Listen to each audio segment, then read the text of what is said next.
French President Emmanuel Macron is facing more and more resistance at home, but the embattled leader could score a win during his first state visit to the US by swaying President Donald Trump's America First foreign policy. The date likely to be at the forefront of Macron's mind is May 12th.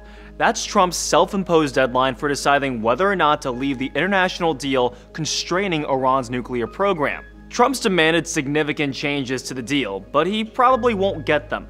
Convincing Trump to uphold the agreement anyway would be a diplomatic coup for Macron. A more immediate deadline comes May 1, when Trump has to decide if he'll keep exempting the European Union from his steel and aluminum tariffs. Macron is reportedly teaming up with German Chancellor Angela Merkel to convince Trump not to implement the tariffs.